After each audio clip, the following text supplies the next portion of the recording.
They said the Ark was lost. But what if loss was the only way to keep it alive? History has a habit of lying politely. It calls disappearances mystery, and murders divine providence. But beneath the deserts of Jerusalem, under the dust of kings and centuries, there was a silence too deliberate to be coincidence. The Ark wasn't misplaced. It was buried by those who understood that some truths, if spoken aloud, could unmake empires. The Knights Templar, not feared for their swords but for their silence, carried that truth. They were never conquerors. They were custodians. Beneath their banners and vows lay another crusade, one not written in papal ink but whispered in sleepless breath. Find what was hidden before God learned to look away.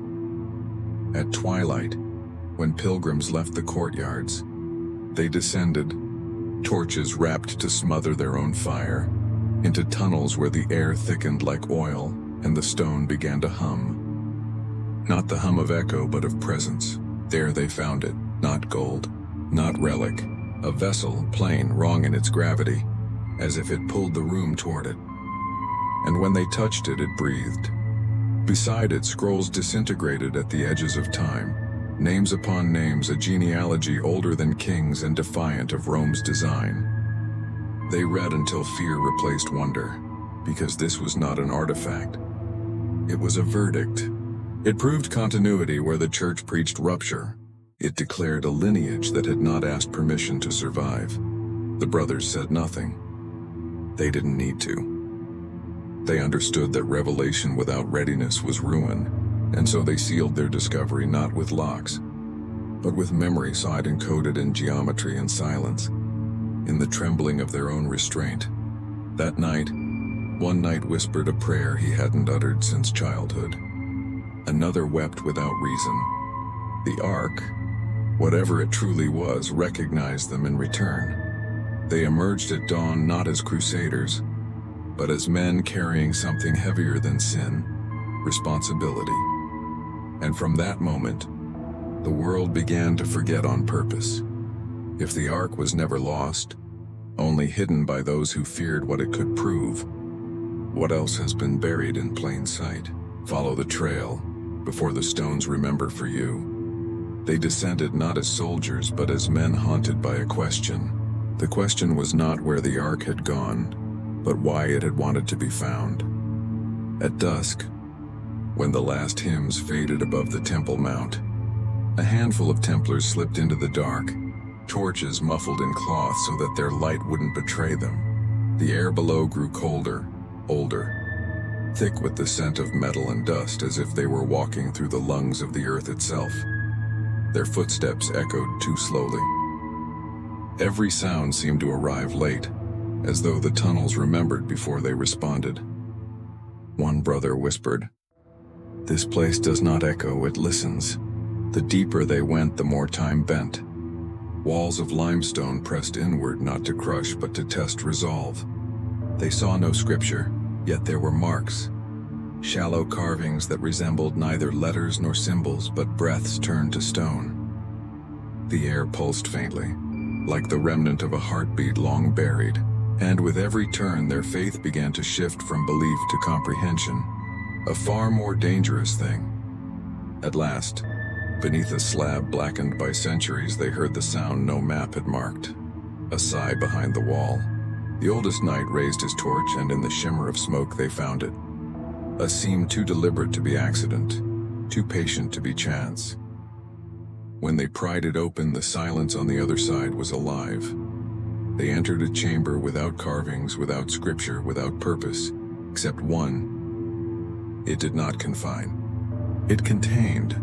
There, the air itself seemed reluctant to move. The torches flickered inward as if the darkness was not absence but appetite. One knight placed his hand upon the floor and whispered, "Something beneath us remembers." Another knelt and felt the stone vibrate softly, like a name being spoken beneath centuries of restraint. And then they understood that the earth was not their enemy. It was their witness. The chamber was not built to be found. It was built to wait. The youngest of them, barely a man, said he felt as though the ground were breathing. His voice cracked not from fear but from recognition. The hum rose faintly, too low for hearing, but it stirred the air in their lungs. It was not the sound of death or of ghosts, but of endurance. In that moment, the Templars realized they stood not at the end of a journey, but at the beginning of an inheritance. The stones beneath Jerusalem were not silent. They had been singing all along, in a key too ancient for the living to hear. The brothers knelt, not to conquer, but to listen. And when the silence answered, it sounded like forgiveness. The ground remembers. The question is, will we? The next descent waits, where geometry begins to breathe. Follow the hum before the silence forgets your name. They had expected dust.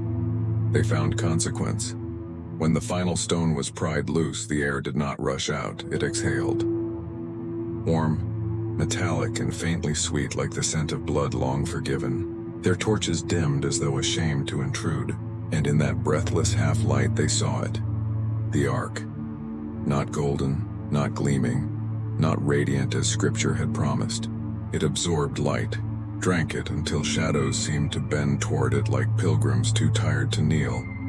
It was simple in shape, yet its weight felt wrong, as though the room itself had leaned to accommodate its gravity. When one knight stepped closer, the air folded around him thick as memory. His lips parted.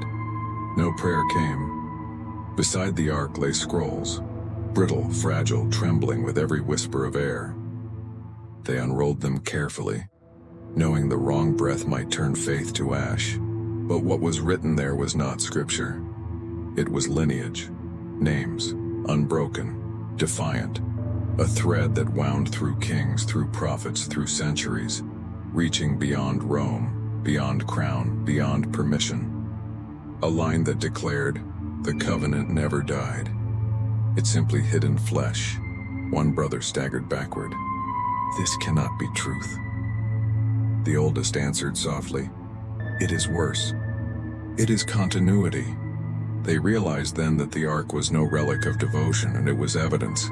A genealogy that made kings mortal and blood divine. It proved that authority had not descended from heaven, but had survived beneath it.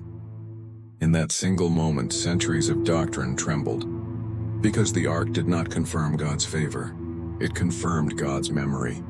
They touched the vessel's edge. It was warm, impossibly so, not with heat but with awareness. One man wept, another laughed quietly, brokenly.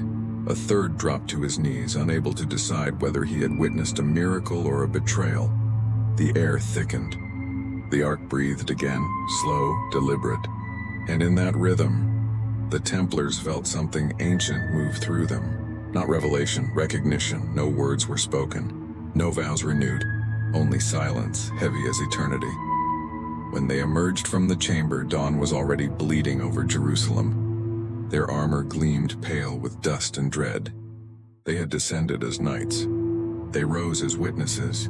What they carried now could not be confessed. It could only be endured. And so they swore the only oath that mattered: to remember without speaking, to guard without claiming, to preserve without power. Because they knew what slept beneath that mountain was not a symbol of faith. It was the proof that history had been edited and blood had been its red ink. If the Ark was never meant to be worshipped, but to be remembered, then memory itself is the last religion. Follow the silence into the lineage and the verdict. They read the scrolls beneath trembling torchlight. At first the words refused them. The ink cracked, the parchment sighed, as though the past itself resented being woken. But persistence, like faith, can wound the dark open. Line by line, name by name, the silence began to speak. The lineage unfolded, not as a story but as a pattern. It was neither myth nor legend, but arithmetic of flesh. Each name carried another beneath it, like a shadow that had learned to inherit the sun. And when they traced that chain back through exiles, wars, and births renamed for safety, it ended not in Eden but in Jerusalem, the bloodline of Solomon, unbroken, undenied, unblessed by Rome. One brother whispered, "If this is true, then the church kneels upon a borrowed throne." The oldest among them replied, "Then truth itself has no bishop." The realization struck harder than any battle. The Ark was not a relic, it was a ledger. It didn't hold commandments but confirmations, proof that divine right had never belonged to crowns or cathedrals but to continuity. It was not heaven that anointed kings, it was memory. And that memory had survived in silence, carried by blood, not ink. They saw it all then, how Rome's power was built not upon belief, but upon forgetting. To erase a lineage is to own eternity. To rediscover it is to declare history a lie. A silence fell that was too sharp to bear. They were warriors, yet they trembled, not from fear but from clarity. For the first time they understood the cost of knowing. Knowledge does not crown, it crucifies. One knight struck the wall with his fist and left blood where stone had refused to break. Another fell to his knees and prayed for ignorance in the first honest prayer of his life. At dawn, the Templars gathered again. They spoke little. They did not debate faith, for faith had already chosen its side. They debated survival, because what they had found was not meant to be believed. It was meant to be buried again, and so they swore the final oath of division, that no single man would ever carry the whole truth. Each would bear a fragment, a verse, a seal, a secret, so that no confessor, no torturer, no pope could kill the lineage by killing one. The covenant, once singular, became many, split like a prayer whispered through centuries, scattered but still breathing. Before sealing the chamber again, the youngest knight traced a name into the dust. He didn't know whose it was, and only that it deserved to be remembered. The others turned away. He wiped it out with his hand, and yet the dust still glowed faintly as if refusing obedience. When they emerged, they were not the same order. They were keepers of something that could not be owned, could not be preached, could only be carried quietly through generations. And in that burden they found both damnation and grace. The Ark was never meant to bless kings, and it was meant to expose them. What happens when truth outlives the empire built to bury it? Follow the brothers into the split of custody, where faith divides itself to survive. The brothers met in the hollow beneath the mount, a circle of 12, faces carved by sleeplessness and the thin mercy of understanding. The Ark stood between them like a pulse they could not silence. The scrolls lay beside it, wrapped in oil and dust, whispering names that refused to die. They had seen empires burn for less. They had watched kings bleed for symbols that meant nothing. Now they held something that meant everything, and knew that to keep it whole was to invite ruin. One spoke first, voice steady from discipline, not peace. If it stays together, Rome will find it. If it scatters, it might live, another answered. If we divide it, we divide ourselves. The eldest among them, the one whose silence the others feared more than his command, finally said, "Then let it be divided, as the world is. Half to guard the word, half to guard the weight, and neither must know the other fully. That is the price of remembrance." The chamber grew colder, as if the stone itself recoiled. They spent the night in ritual. Not ceremony, calculation. Every movement chosen with the precision of grief. The Ark was swaddled again in linen anointed with myrrh and sealed within a false reliquary shaped to mislead even the devout. The scrolls were copied by memory, not ink, into fragments small enough to hide inside psalms, into initials carved into wood, into prayers that rhymed in ways no one would suspect. At dawn, they parted. One group carried the vessel westward, hidden inside a mule's cargo, veiled by the guise of trade. The other took the scrolls east. Disguised as pilgrims, their words rehearsed, their silence perfected. They did not look back, not out of bravery, but because memory, once seen whole, becomes unbearable. Before leaving, the youngest knight, the same who had traced a name in dust, spoke what all feared to think. "If the Ark breathes, will it remember us?" The elder turned to him and said quietly, "If it is holy, it will forget." And that was mercy. The orders separated by geography but united by ache. One learned to speak through architecture, encoding the covenant in stone and symmetry. The other learned to write in code, embedding bloodlines into genealogies disguised as parables.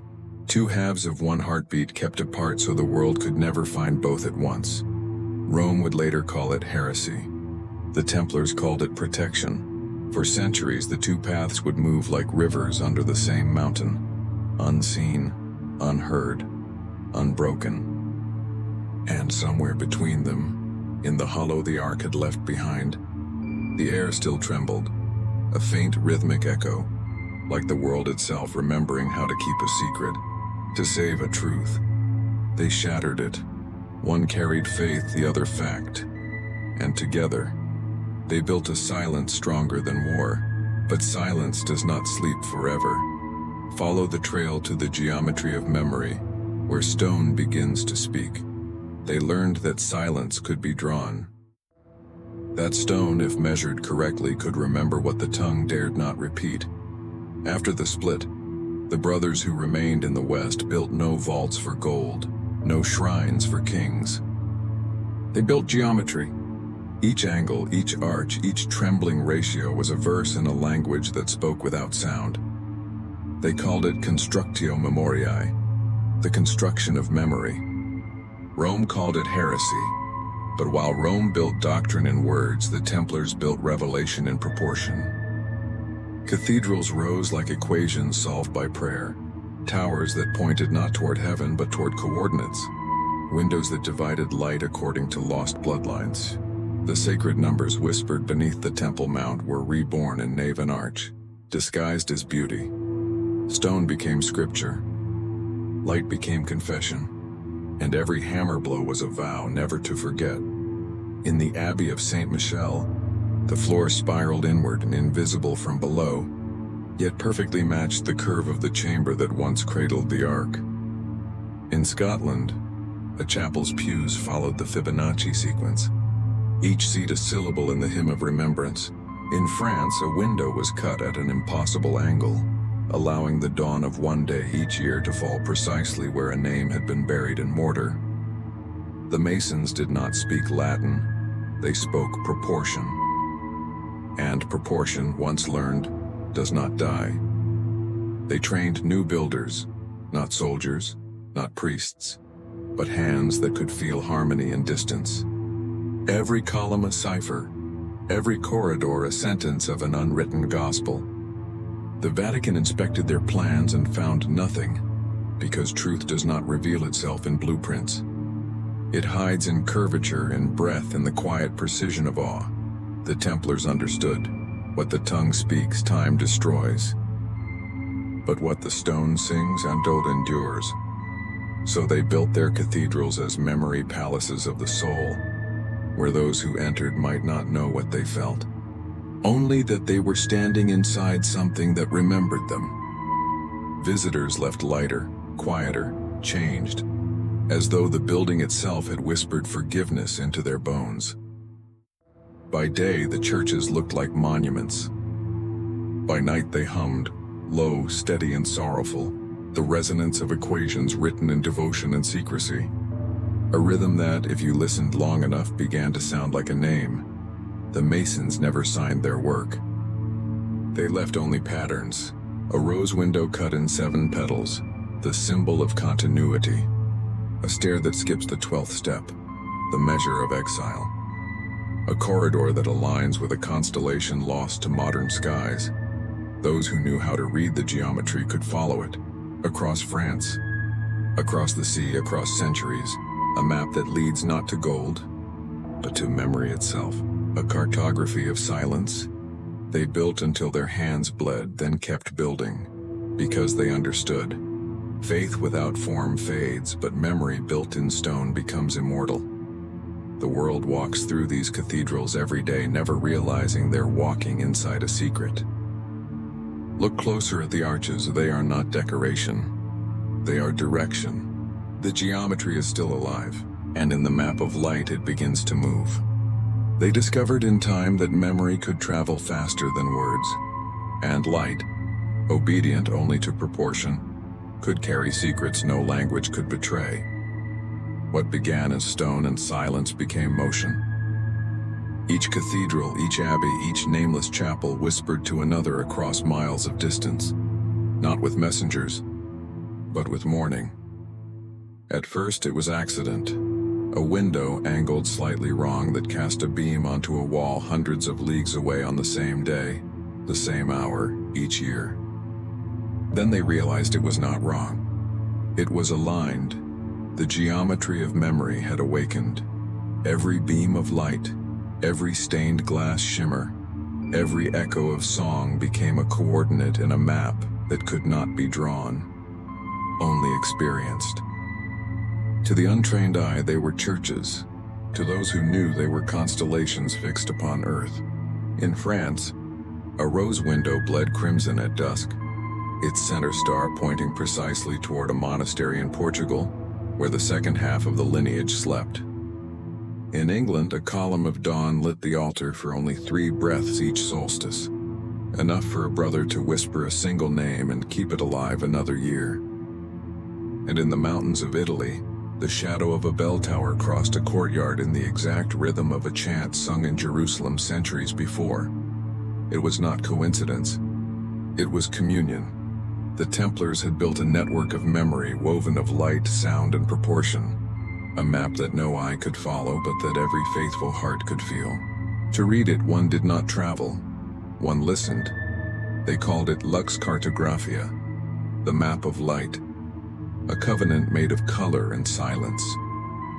The light that passed through one chapel could be seen, reflected, answered by another miles away, as if dawn itself had learned to remember. In time, music joined the design.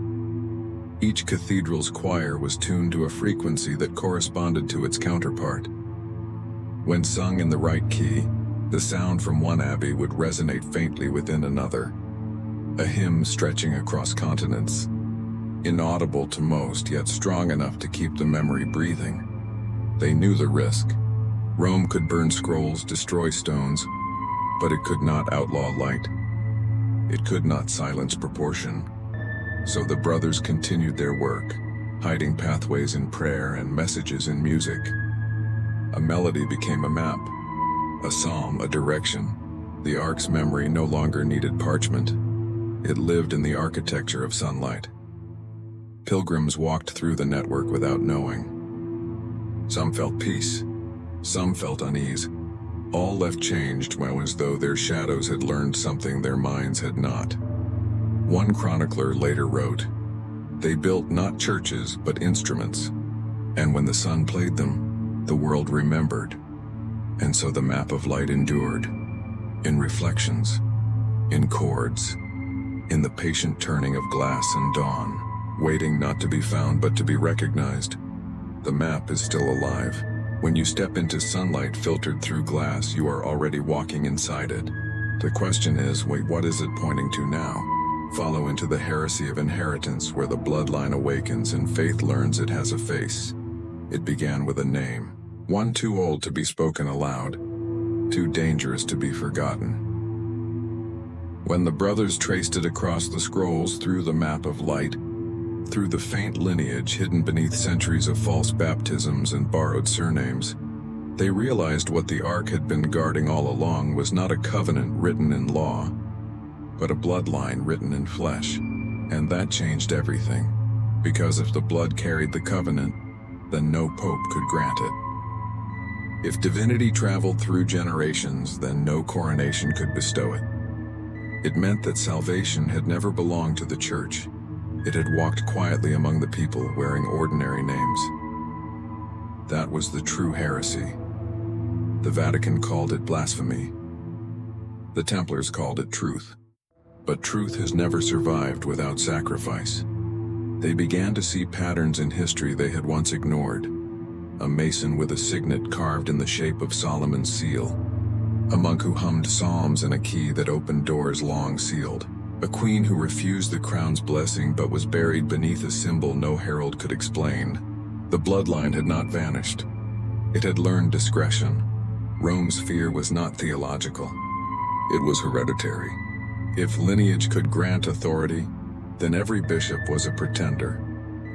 Every altar counterfeit. The church thrives on appointed grace. The Templars had found inherited divinity, and that could not be controlled. Whispers spread, a family that remembers too well, a name that never dies. In castles and cloisters alike, midwives, monks, and mothers became unknowing stewards of continuity. Each generation carried a fragment, a scar, a song, a silence. Proof that the covenant had chosen to endure not in gold, but in DNA. One chronicler wrote in secret, "The covenant did not vanish. It hid in the mirror.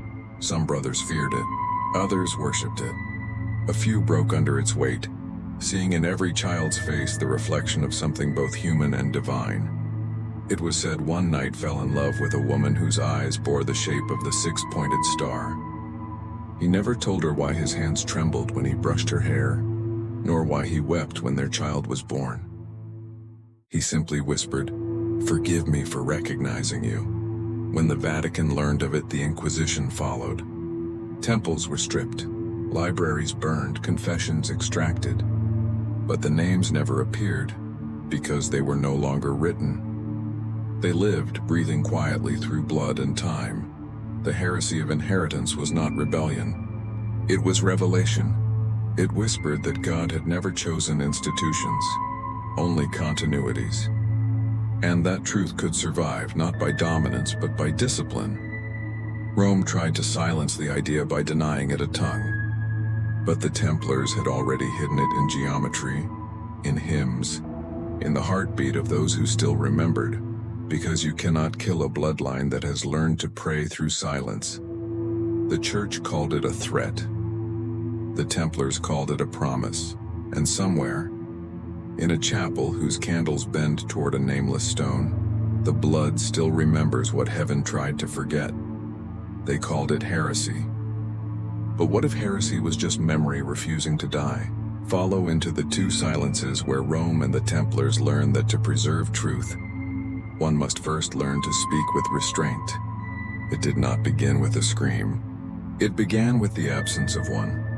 Rome's silence was a strategy. The Templars' silence was a prayer. Between them stretched a gulf wide enough to drown history. After the bloodline was uncovered and the covenant divided, the Vatican began to move without sound. Letters written in cipher, meetings held in candlelight, decisions whispered between walls too old to betray their eaves. There was no decree, no proclamation of heresy, only the tightening of hands behind velvet curtains. The Curia called it containment. The brothers called it forgetting, but forgetting is a mercy the truth never grants. Monks began disappearing from archives. Maps were redrawn to erase corridors that led nowhere. Entire abbeys were re-sanctified under new names. And yet, in the quiet corners of Europe, churches hummed faintly at dawn, geometry still singing its memory beneath paint and plaster. Rome's silence spread like incense. Sweet, suffocating, meant to disguise the scent of fear. A silence that said, "We did not see it.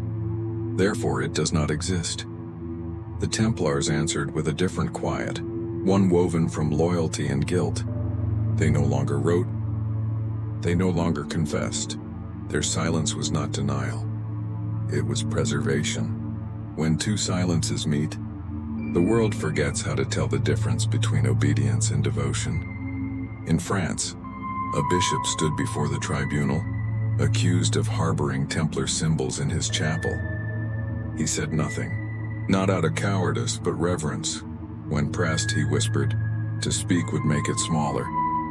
They burned him anyway. The fire hissed like a psalm that refused to end. Rome took the ashes as victory. The Templars took them as proof that truth had learned endurance. Over the years, each side perfected its silence. Rome codified it, decrees wrapped in politeness, archives labeled inconclusive, reports lost in translation. The Templars sanctified it, passing fragments of knowledge only through gesture, through architecture, through dreams. One chronicler wrote, "The Church silenced to command. The Brotherhood silenced to remember. Both prayed to the same God but for opposite reasons." There were whispers that the Pope himself wept before a sealed chest in the Vatican's vaults. a chest he never dared to open. Inside, they said, lay a single page bearing the name the Templars had erased. He feared not the name, but the recognition that might come with it. And so the two silences continued, one gilded, one hidden, one built of marble, the other of dust, both convinced they were serving heaven. Centuries passed. Empires rose and fell in the noise between their quiets. But the hum beneath the mount, the one that had first awakened when the Templars listened, never stopped. It waited, steady, patient, whispering in the language of stone. The world will speak again when silence has finished its work. Not all silences are equal. One hides fear. One hides faith, but when they meet, truth must choose a voice follow into. The breath beneath the mount where the earth itself begins to remember what men tried to bury. It began again where it had ended, beneath the mount. The stones had not forgotten. They never do. Centuries had passed since the last torch was snuffed out in those tunnels, since men had knelt in fear and sealed the chamber with oaths made of exhaustion. But memory, when buried, does not die. It ferments.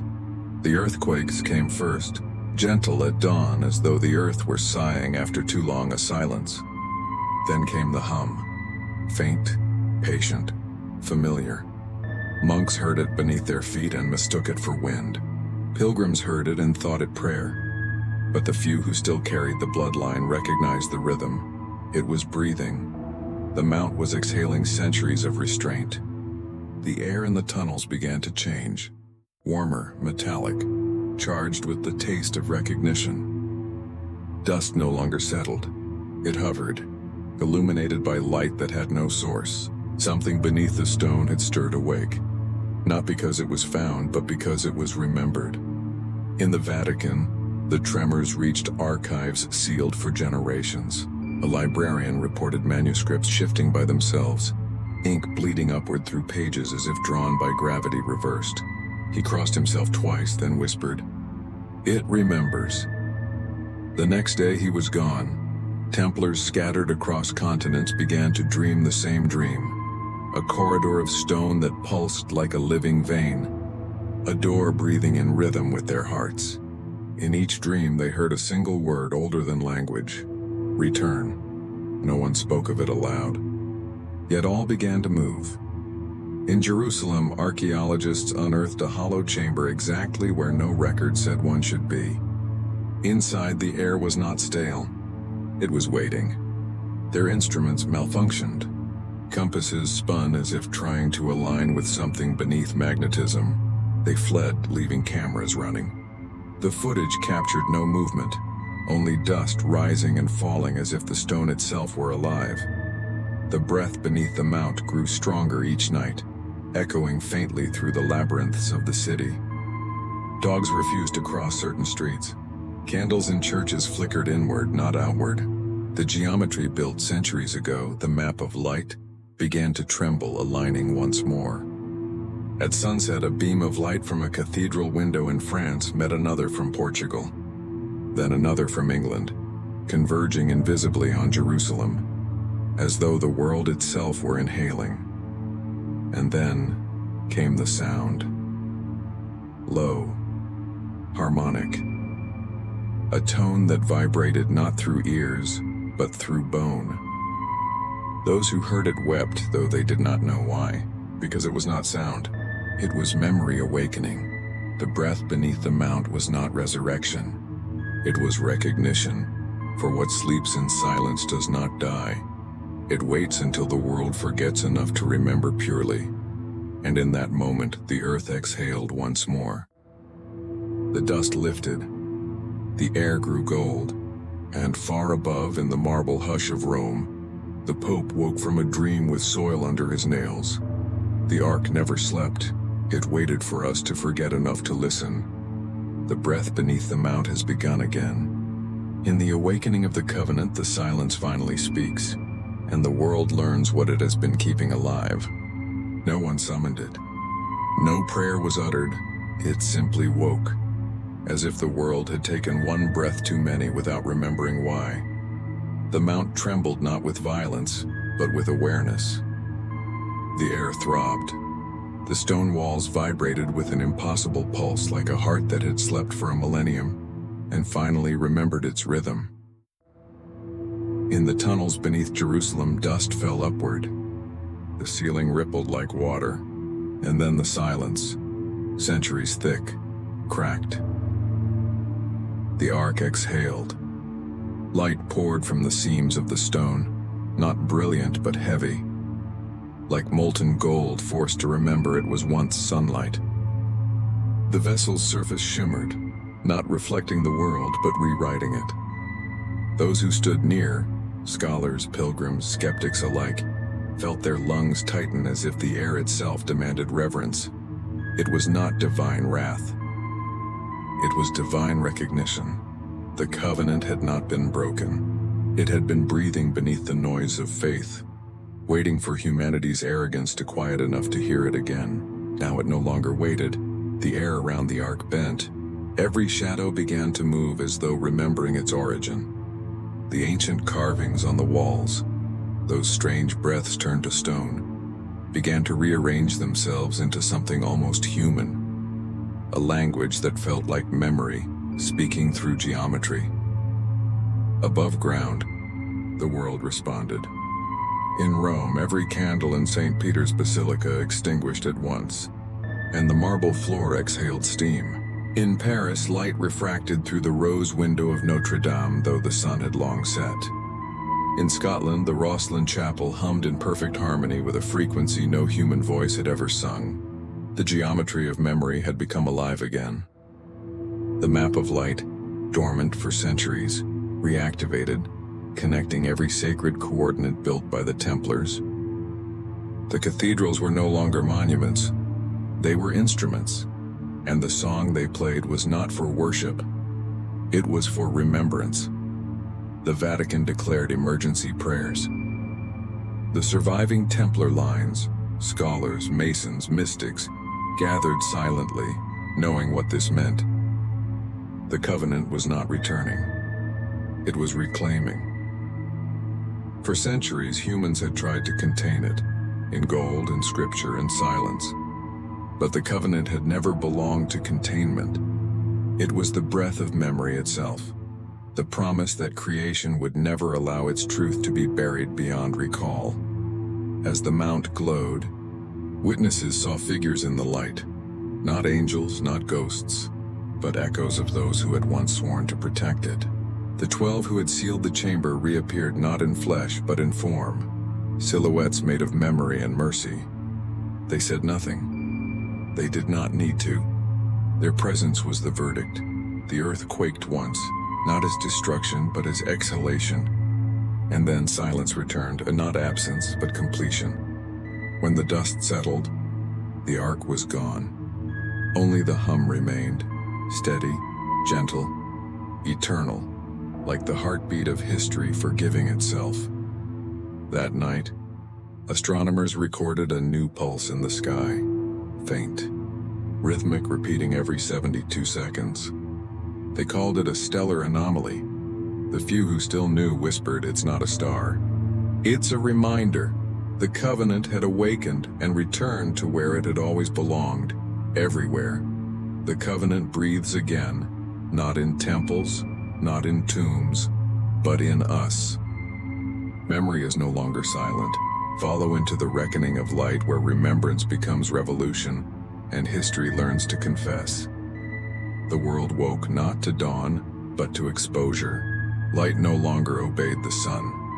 It spilled from places it was never meant to reach, from beneath cathedrals, from cracks in ancient walls, from the eyes of statues long blind. It did not illuminate. It revealed. Every lie that had been sealed in the dark began to cast its own shadow. Satellites caught it first. Waves of unidentifiable radiation pulsing in perfect rhythm with the heartbeat beneath Jerusalem. Scientists called it a geophysical anomaly. The few who still knew the old names whispered, "The covenant has begun to speak," and it did not speak in words. It spoke in remembrance. Around the world, those who stood beneath the map of light began to see. not visions of memories. The truth of things long buried. The betrayal of the Templars, the erased bloodline. The moment when men mistook control for faith. Every cathedral became a mirror, every prayer an echo returning from the past. Rome trembled. The Vatican's walls shook with a sound like a choir reversed, hymns unsung. Archivists found their ink lifting from parchment, as if truth refused to stay confined to page. The Pope, old and tired, whispered into the empty basilica. Perhaps revelation was never meant to save us, only to remind us what we broke. The faithful gathered in confusion. Their gods did not answer, but the air did. In the hum beneath the mount and in the resonance that now pulsed across oceans, humanity heard its own reflection. The light was judgment, but not punishment. It did not burn the wicked or reward the pure. It simply unveiled. And unveiling, more than any apocalypse, is unbearable. Governments fell trying to explain it. Scientists split over whether to call it a conscious field or collective hallucination. But those who had inherited the lineage, those whose blood still remembered, understood. This was not the end of faith. It was its correction. For the first time, all silences broke together. Rome confessed. The Templars emerged from centuries of anonymity. The two silences, that of fear and that of faith, dissolved into a single voice. We remember. The world knelt, not in worship, but in recognition. Temples everywhere glowed from within.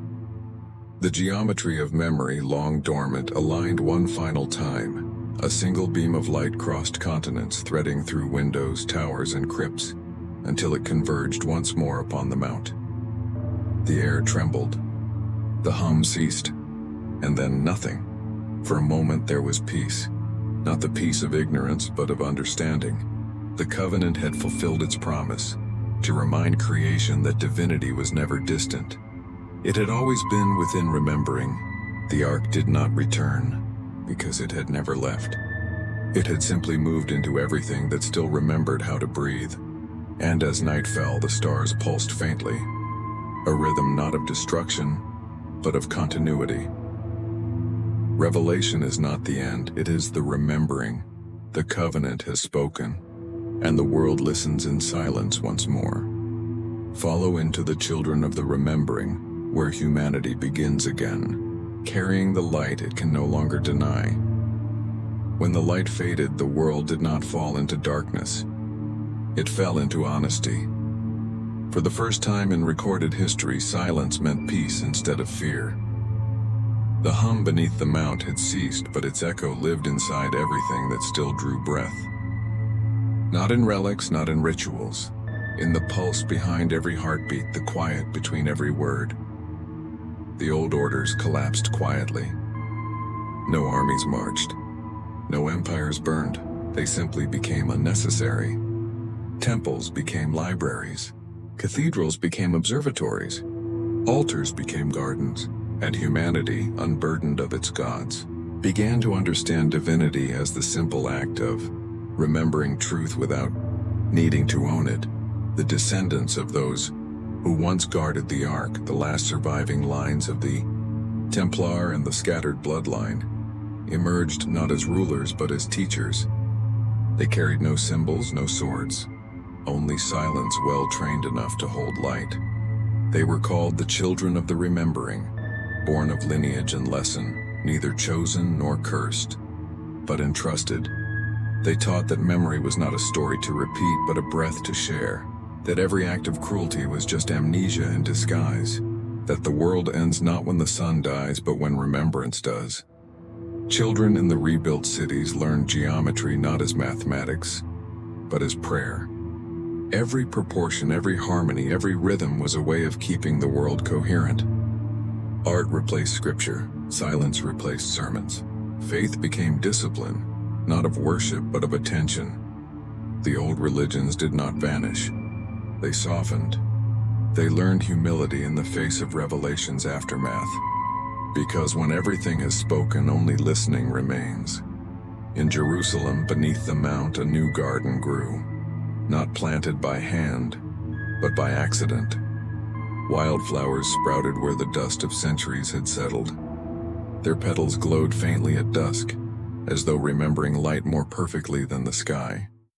Pilgrims came not to ask, but to sit.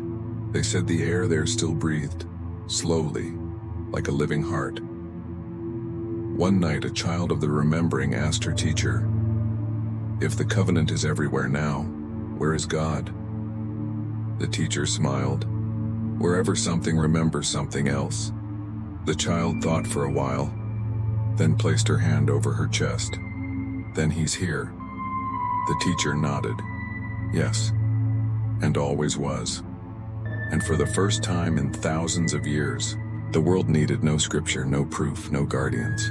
The covenant had returned to its true form.